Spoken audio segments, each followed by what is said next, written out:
I'm Kyle. This is Mind Beyond Money, and today I have with me my co-host and brother, Shane.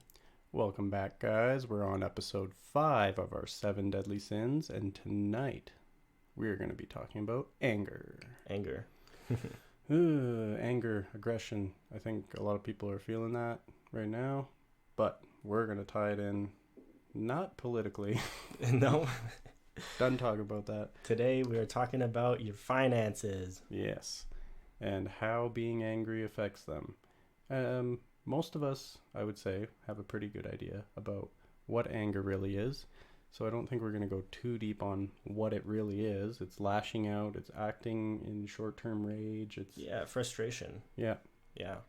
Lack of patience is there usually, and So when it comes to your finances and these aspects of your life, how can anger really affect us poorly, right? Well, one big one that stands out to me is just making really short-term decisions and lashing out when things don't go the way you planned or something. For me, an example is like in investing in the stock market, which I do a little bit of. I play in that. It's maybe overreacting to some news that you find out, oh, a company has changed this policy or something like that, or the CEO got fired and they're changing over. Right. Doesn't necessarily mean everything's going to change in the company, or it's worth just panic selling. Oh, it dropped 10%, panic sell, and Well, yeah, that's what I was act angry when it jumps back up. Yeah. Right? People tend to do that, but that's what I was going to bring up is anger can definitely be brought out in a lot of these things, even if you're trying to start a small business or anything, any kind of side hustle or anything where you're invested in it, in time, in money, and something negative happens. Now you're angry and get frustrated, and that's the cause. But now your reaction to being angry is, like you say, giving up too soon. Yeah, and if you start to do that, then you kind of limit your possibilities, and I think trying to keep the positive attitude flowing definitely is going to help you, especially in business. I don't really want to specify who I'm talking about just in case, but I know somebody who acts out in anger in their business a lot, and they tend to get really negative returns out of their employees. Like they get lots of employee turnover and like all kinds of other issues, like people showing up to work drunk and nightmarish stuff, because mostly because they're attracting that negative energy, I think, into their business, and they're treating their people badly, and the ones that are still good, they're just lashing out all the time, and it's just something that's really bad when it comes to your finances. And I think it really hurts people in relationships when you're trying to build businesses, even if you're just trying to, build out your career and anything like that, I think. Yeah, I think totally. I think that anger can be one of the nastiest cycles. It affects other people, and you can get trapped in a loop for a long time with it, for sure. I get trapped in a frustration loop, like we were just kind of discussing. Same here, yeah.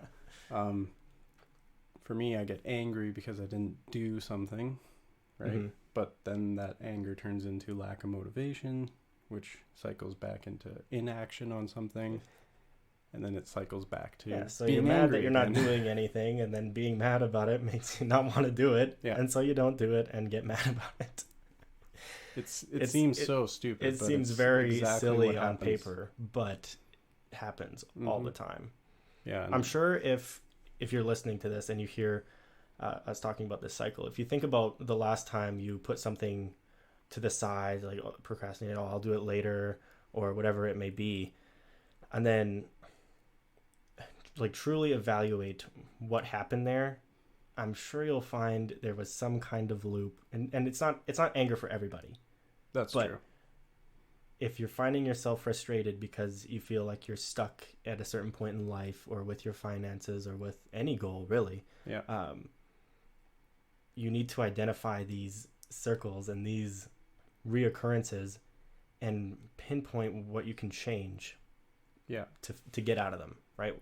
How do you get out of this rut, right? Well, the first thing that I would suggest when you get stuck in this particular loop. There's plenty of loops you can get stuck in or whatever. Right. But the first thing you can easily do, and it's just a mind shift, which is, you know, a lot of what we talk about on the show. Yeah. But the mind shift of being mad, I didn't do it, oh, I'm such an idiot, whatever, and shifting that to, oh, okay, well, I woke up this morning, so that means that I got another chance at this, you know? It's not too late.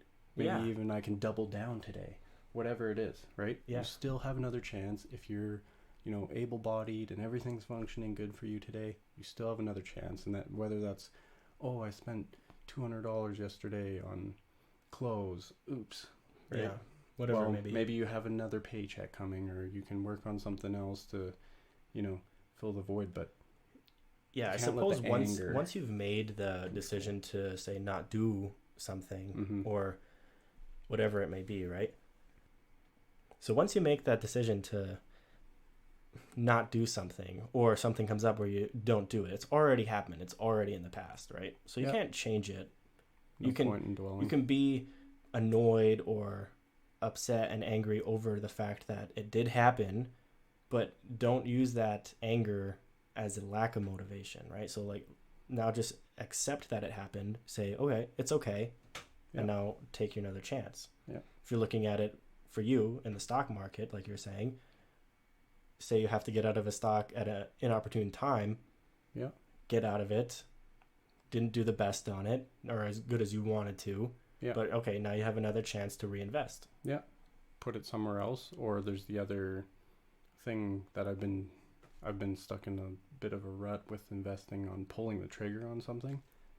And maybe it's just a little bit of what's going on in the market where it's kind of seems a little higher than it should be, in my opinion. But I've been having trouble identifying and picking and then pulling the trigger. And I've been doing that for probably 6 months or so. So I haven't been buying stocks for that long. I've just been funneling money into my account. I have some that I own already that I'm just holding on to, right? But I haven't been buying more. And so I'm kind of just stuck in this rut of pulling the trigger on something. And a lot of the time I'm seeing that, oh, if I would have just listened to myself when I picked it out, I went through the research and I found, okay, this is a good spot.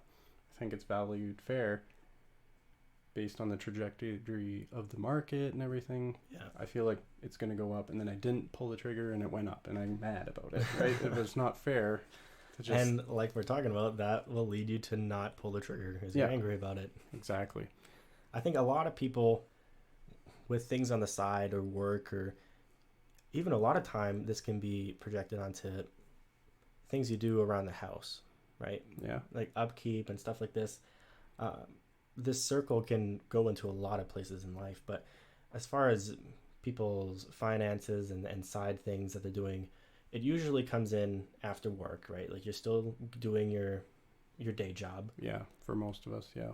So when you come home and you decide not to work on this project or whatever it may be, that's where the cycle kicks in, right? So I think when you're coming home and you're upset about this or you're angry, just take a step back at that point before you even have the opportunity to make the decision of not doing something. Then say, okay, I have this chance. That might be enough to push you to get things done. Yeah, I think that's a great example of, you know, most of us are stuck at our jobs. And, you know, like for me, I always think about, oh yeah, I'm going to do this. I'm going to, you know, get home and I'm going to work on brainstorming ideas for the show, and I'm going to make a YouTube video for us and do all these things, and then never happens. And then I get mad, and then I'm back at work thinking about it. Right. But maybe instead when I get home, I got 4 or 5 hours before I go to bed, and I got time to do this, right? I have the opportunity, right? I think it's a better way of looking at it, and can probably help. Just break the cycle. Yeah, exactly. Definitely. I was kind of feeling like that this week, even with us on the podcast, because we said, oh yeah, we're going to do it earlier this week with Father's Day. Usually we record on Sundays. Didn't really happen. Lots going on. Yeah. Makes sense. But then we were like, okay, we'll do it during the week after work. And then it was like, oh, slowly Monday, started Tuesday, to get put off. Yeah. You know, it starts to erode the week. And then I was like, oh, okay, we just got to go and do it, right? Yeah. just like put the foot down, say this has to happen. Yeah, exactly. And make a little sacrifice somewhere else and get things done. Yeah. Yeah. Absolutely. Love it.